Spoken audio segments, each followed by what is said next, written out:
Welcome everyone. आज के इस लेक्चर में आप सभी का स्वागत है। आज हम लोग सेट्स की कुछ और प्रॉब्लम्स डिस्कस करने वाले हैं। तो ये मैं एनसीईआरटी के क्वेश्चंस लेके आया हूँ, 3 क्वेश्चंस 9, 11 और 15।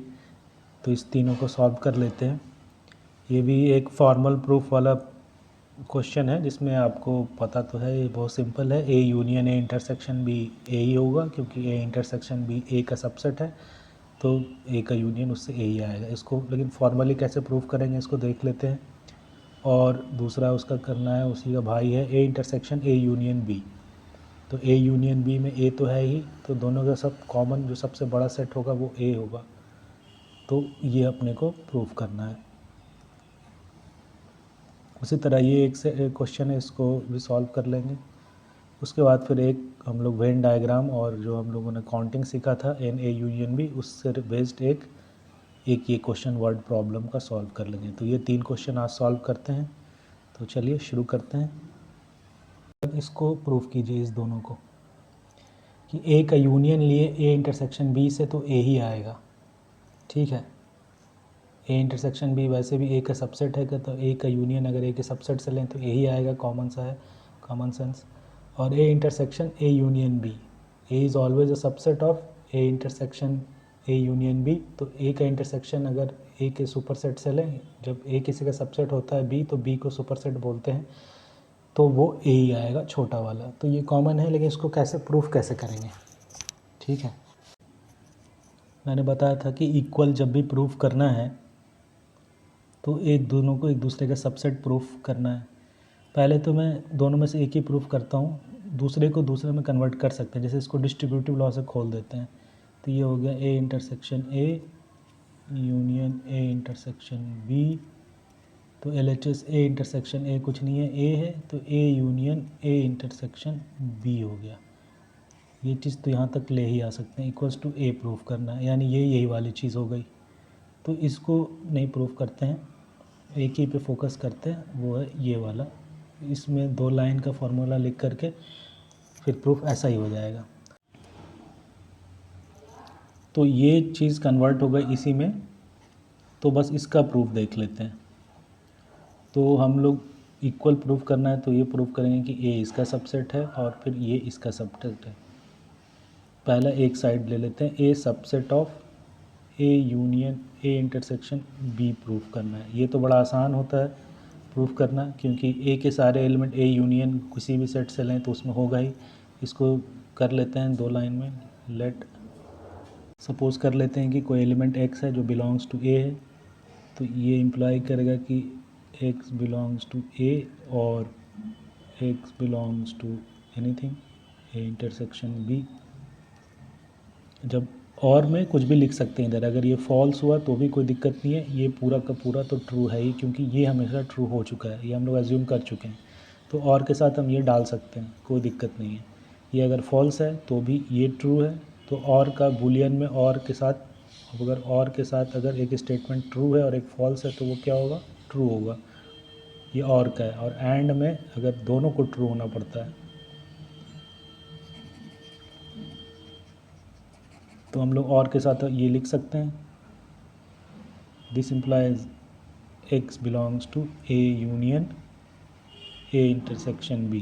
दिस मतलब ये A union A intersection B हो गया, यानी x belongs to A implies x belongs to A union A intersection B, यानी a इज़ अ सबसेट और equals to A union A intersection B. ठीक है, ये एक तरफ का प्रूफ हो गया। अब दूसरी तरफ से प्रूफ करते हैं। ये वाला तो आसान रहता है, अब प्रूफ करना है कि ये इसका सबसेट है। तो फिर उसी तरह एक अज्यूम कर लेते हैं कि कोई एक एलिमेंट x है जो बिलोंग करता है A union A intersection B में। अब हम ये प्रूफ करना चाहेंगे कि जो एलिमेंट x इसमें था वो a में भी होगा। तो इसको करते हैं। इसका मतलब क्या है, x belongs to A union A intersection B, इसका मतलब है x बिलोंग्स टू ए और x belongs to A intersection B, यानी ये है x बिलोंग्स टू ए और x belongs to A and x belongs to B. This और this, A intersection B का यहाँ पे हमने लिख दिया, x belongs to A intersection B मतलब x belongs to A and x belongs to B. अब इसके दो केस, बेसिकली इसके तीन केस बनते हैं। आइदर ये ट्रू होना है, तो either x belongs to A, ये ट्रू होगा। अगर ये ट्रू हो गया तो कुछ करना नहीं, हम वही प्रूफ करना चाह रहे थे, x belongs to A union A intersection B imply करे कि एक्स बिलोंग्स टू ए हो, हम वही प्रूफ करना चाह रहे थे। तो ये आ गया पहला कंडीशन से। तो दूसरा हो सकता है आइदर ये हो और ये हो कि एक्स बिलोंग्स टू ये वाला ट्रू हो, आइदर दिस इज ट्रू और दिस इज ट्रू। तो x belongs to A and x belongs to B हो। अब जब ये चीज़ ट्रू हो गई, x belongs to A and x belongs to B, यानी इसका मतलब एक्स बिलोंग्स टू ए भी ट्रू है, क्योंकि ये ट्रू तब होगा जब ये दोनों ट्रू होगा। ये तब ट्रू होगा जब ये भी ट्रू और ये भी ट्रू, यानी this implies x belongs to A is true. एक तीसरा ये भी हो सकता है कि आइदर दिस और बोथ इज़ ट्रू, और बोथ इज़ ट्रू मतलब एक्स बिलोंग्स टू ए भी ट्रू हो और साथ ही साथ ये भी ट्रू हो। सो दिस विल इम्प्लाई कि x belongs to A is also true. इसका मतलब भी वही हुआ कि एक्स बिलोंग्स टू ए तो ट्रू है ही, ठीक है ना। तो यहाँ से भी अपने को क्या मिल जा रहा है, एक्स बिलोंग दिस जब हमने एज्यूम किया था तो फाइनल यहाँ तक पहुँच गए कि x belongs to A, x belongs to A, x belongs to A, तीनों कंडीशन में। यानी इसका मतलब ये हो गया कि if x belongs to A union A intersection B, A union A intersection B, this implies x belongs to A. ये प्रूफ हो गया कि अगर हम ये ले रहे थे तो ये आ जा रहा था, तो इसका ये हो गया। अब ये कंडीशन हो गया कि A union A intersection B is nothing but subset of A, and so these two are equal. This implies using this and this we can say A union A intersection B बराबर A होगा। Simple है। तो ये आपका proof हो गया इस वाले का, और इसको हम लोग इसमें कन्वर्ट कर सकते हैं। तो आगे बढ़ जाते हैं यहीं से। ये क्वेश्चन नंबर 11 सॉल्व करने जा रहे हैं। इसमें दिया हुआ है कि ए एंड बी दो सेट्स हैं सच दैट ए इंटरसेक्शन ए जो है एक्स है equals to B intersection x है, और ये फाई के बराबर है, और ए यूनियन एक्स बराबर है बी यूनियन एक्स के। फॉर सम सेट, कोई भी सेट एक्स के लिए, तो शो कीजिए ए इक्वल्स टू बी है। और इसमें हिंट दिया हुआ है कि ए बराबर ये मान लो, जो हम लोगों ने पिछले क्वेश्चन में प्रूव भी किया था इससे पहले एनसीईआरटी के, और ये बी बराबर ये मान लो और डिस्ट्रीब्यूटिव लॉ लगा दो। तो यही कर लेते हैं। मान लेते हैं ए बराबर है A intersection A union x. ये होता ही है कि ए यूनियन एक्स में ए के सारे एलिमेंट हैं, तो ए यूनियन एक्स का इंटरसेक्शन ए से ए आएगा, और ए से बड़ा तो होना ही नहीं है, इंटरसेक्शन हमेशा छोटा होता है उससे, तो ए होगा इसका बराबर। तो ये हमें पता है, वी नो दिस। अब इसमें करना कुछ नहीं है, ये ए यूनियन एक्स जो है वो बी यूनियन एक्स के बराबर है, तो इसको इसमें रिप्लेस कर दीजिए, A intersection B union x इसको लिख सकते हैं using A union x equals to B union x. इसको यूज़ करते हुए ये चीज़ कर लेते हैं। अब इसको डिस्ट्रीब्यूटिव लॉ से खोल देते हैं, तो ये हो जाएगा A intersection B union A intersection x, यानी ए इंटरसेक्शन बी और एक्स में डिस्ट्रीब्यूट हो गया, A intersection B union A intersection x. अब ए इंटरसेक्शन एक्स दिया हुआ है कि ये है फाई, ठीक है ना। तो ये बेसिकली हो गया A intersection B union phi, और यूनियन फाई के साथ लेंगे तो कुछ नहीं आएगा बल्कि आ जाएगा ए इंटरसेक्शन बी, यानी ए बराबर ए इंटरसेक्शन बी हो गया, ठीक है। उसी तरह हम लोग बी को मान लेते हैं कि ये होगा B intersection B union x, ठीक है, B intersection B union x.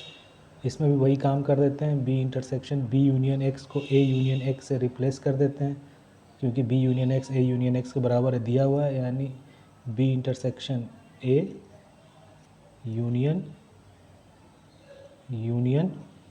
B intersection x, और बी इंटरसेक्शन एक्स आपका फाई है, ये दिया हुआ है, तो ये इक्वल हो गया B intersection A union phi, यानी ये है बी इंटरसेक्शन ए।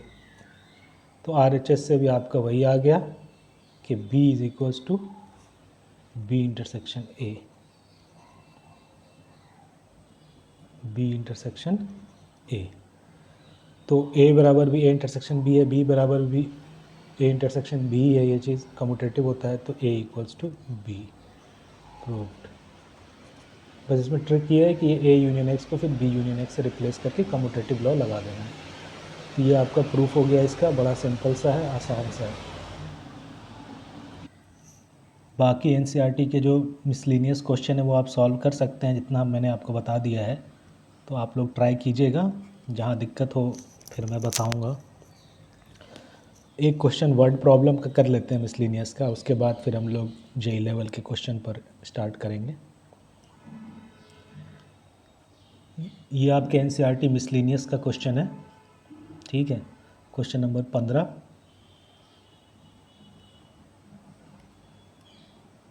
इसको देख लेते हैं कि दिया हुआ इन अ सर्वे ऑफ 60 पीपल का सर्वे किया गया, जिसमें पाया गया कि 25 पीपल जो है वो रीड न्यूज़पेपर H हैं। लिखते चलते हैं कि कोई न्यूज़पेपर H है, उसको पढ़ने वाले नंबर ऑफ़ पीपल कितने हैं, 25 हैं, ठीक है। 26 रीड न्यूज़पेपर T, यानी कोई न्यूज़पेपर T है, उसको पढ़ने वाले 26 लोग हैं, यानी H एक सेट बना दिए, पीपल रीडिंग न्यूज़पेपर H पढ़ने वाले न्यूज़पेपर का सेट H है, उसमें नंबर ऑफ़ एलिमेंट्स जो है वो 25 है। T पढ़ने वाले न्यूज़पेपर का सेट बना है T, और इसमें नंबर ऑफ़ पीपल 26 है। उसी तरह 26 पीपल रीड न्यूज़पेपर I, यानी एक सेट बनाते हैं I, यानी वो लोग जो न्यूज़पेपर I पढ़ते हैं, और इसमें भी लोग हैं 26। तो ये 3 सेट आपका दिया हुआ है। 9 read both H and I, यानी N H इंटरसेक्शन I, जो दोनों पढ़ने वाले हैं वो 9 है। Number of people who read both 11 read both H and T, यानी N H इंटरसेक्शन T आपका 11 है। और 8 read both T and I, यानी T एंड I को साथ साथ पढ़ने वाले 8 हैं, ठीक है। एंड 3 रीड ऑल न्यूज़पेपर, यानी N H intersection T intersection I 3 है। सब कुछ तो दिया हुआ है ही।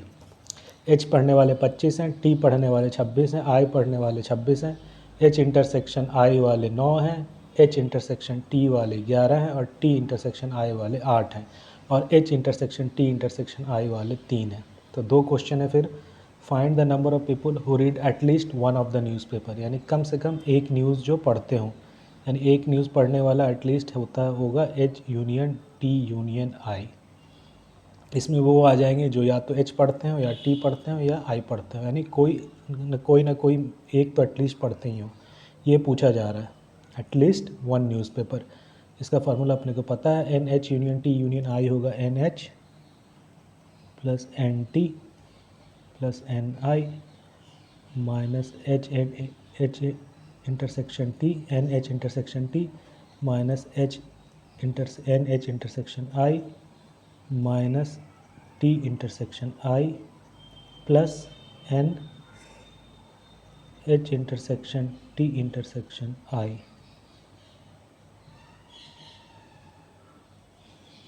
ठीक, सारे वैल्यू अपने को पता है। NH यहाँ पे लिख देता हूँ, NH union T union I बराबर NH दिया हुआ है 25 plus 26 minus 9 minus 11 minus 8 plus 3, ठीक है ना। इसको इवैल्यूएट करेंगे तो ये आ जाएगा आपका 52,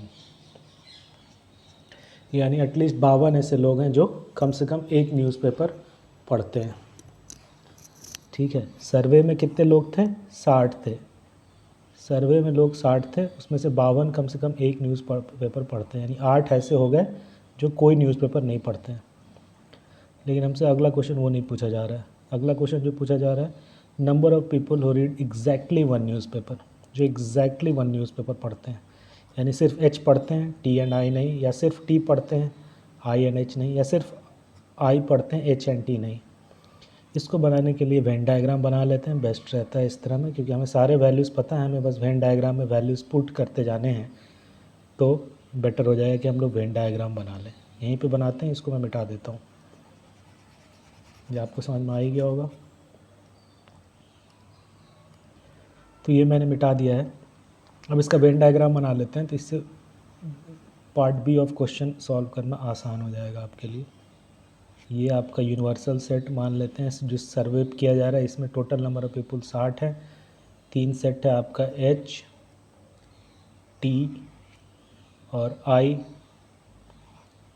ठीक है। ये एच मान लीजिए नंबर ऑफ़ पीपल जो एच पढ़ते हैं न्यूज़पेपर, ये टी पढ़ने वाले लोग हैं और ये आई पढ़ने वाले हैं। अब अपने को सारे वैल्यू पता है, एच इंटरसेक्शन टी इंटरसेक्शन आई जो है 3 है, यानी आपके वैल्यूज़ जो है मैं येलो से लिख देता हूँ, इसमें आपकी वैल्यू होगी 3, क्योंकि 3 जो है वो तीनों न्यूज़पेपर पढ़ते हैं, जो तीनों में कॉमन आ गया। यहाँ जो तीनों पढ़ते हैं एच इंटरसेक्शन टी इंटरसेक्शन आई, वो आपके 3 हैं। ये आगे एच इंटरसेक्शन टी इंटरसेक्शन आई जो तीनों में कॉमन है, तीनों न्यूज़पेपर पढ़ने वाले। अब ये देखिए एच एंड आई पढ़ने वाले 9 हैं, एच और आई पढ़ने वाले 9 हैं, यानी ये पूरे 9 थे, ये पूरे 9 हैं। तो ये जो बच गया ये 9 - 3 6 होगा, ये सिर्फ 6, यानी सिर्फ एच एंड आई पढ़ते हैं जो टी नहीं पढ़ते हैं। उसी तरह एच एंड टी पढ़ने वाले 11 हैं, ये पूरे 11 हैं, उसमें से 3 हटा दीजिए तो इधर 8 बचेंगे, ये वाला पोर्शन जो एच एंड टी पढ़ते हैं आई नहीं पढ़ते हैं। उसी तरह टी एंड आई 8 है, इसमें से 3 हटा दीजिए तो बच जाएंगे यहाँ पे 5 है। तो ये कॉमन वाले हमने कर दिए। अब इधर वाला लिखते हैं, एच में टोटल कितने थे, 25 थे, ये पूरा सर्किल 25 था, ठीक है ना, ये पूरा सर्किल 25 था, उसमें से 6 3 9 और 8 17 आ चुका है, तो कितना बच गया, 8 इधर बच गए जो सिर्फ एच पढ़ते हैं और कोई पेपर नहीं। उसी तरह टी में 26 थे, जिसमें से 16 आ चुके हैं, 5 3 8 और 8 16 आ चुके हैं इधर, जो एक से ज़्यादा न्यूज़पेपर पढ़ते हैं, जो बच गए 10, 26 में से 16 गया 10, तो 10 ऐसे हैं जो सिर्फ़ और सिर्फ टी पढ़ते हैं, यानी ये वाला पोर्शन है 10 का जो मैं शेड कर दिया हूँ, ये वाला, ठीक है। उसी तरह आई वाले 26 थे, जिसमें से 6 3 9 5 14 जो है कोई और न्यूज़पेपर भी साथ में पढ़ते हैं एक से ज़्यादा, तो 26 में से 14 गया, तो 12 ऐसे हैं जो केवल आई पढ़ते हैं, ठीक है। तो ये पूरा वेन डायग्राम अपना बन गया, कंप्लीट हमने भर दिया। अब इसमें पूछा जा रहा है कि वो बताओ जो एग्जैक्टली 1 न्यूज़पेपर पढ़ते हैं, यानी एग्जैक्टली 1 वाले मतलब ये वाले काउंट कर लेंगे, सिर्फ एच पढ़ने वाले 8 हैं, सिर्फ टी पढ़ने वाले 10 हैं और सिर्फ आई पढ़ने वाले 12 हैं, यानी 12 8 20 और 10 30। तो सिर्फ एग्जैक्टली 1 न्यूज़पेपर पढ़ने वाले आपके हो गए 30, तो ये आंसर होगा 30। इसको चाहे तो आप वर्ड्स में भी लिख सकते हो, लेकिन आपको तीनों अलग अलग निकालना होगा। Number of people who reads only newspaper H, तो number of people who reads only newspaper H is equals to H minus T and minus I. तो H minus T minus I जब निकालोगे तो उसका फिर ये फार्मूला लगाना पड़ेगा कि एच में से number of element in H minus number of element in H intersection I minus number of element in H intersection T. तो ये वाला चीज़ 2 बार घट गया, तो एक बार इसको जोड़ना पड़ेगा, number of element in H intersection I intersection T, यानी 25 में से गया 25 में से गया ये 11 और 25 में से गया 9, यानी 25 में से गया 11 और 9 20, अब प्लस 3 यानी 8, वही चीज़ आएगा। तो आप चाहो तो इसको वर्ड्स में भी निकाल सकते हो। वर्ड्स में अगर देखना है एक बार तो एक न्यूज़पेपर का मैं बता देता हूँ।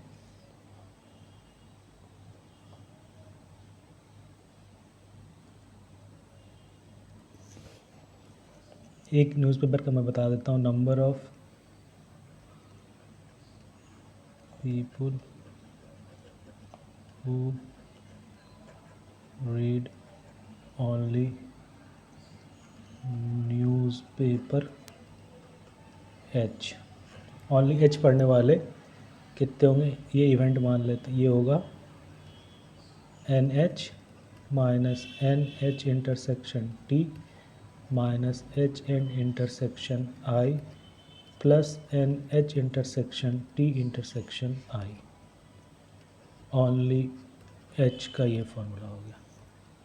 Number which is only in set H, H में से जो एच और टी में कॉमन है उसको भी घटा दीजिए, और एच और आई में से भी कॉमन है उसको भी घटा दीजिए। लेकिन जब ये घटाए तो जो दोनों में कॉमन थे, तीनों में कॉमन थे, वो इसमें भी घट गए, इसमें भी घट गए, तो एक बार जोड़ लीजिए, तो ये आपका आएगा number of people who reads only newspaper H.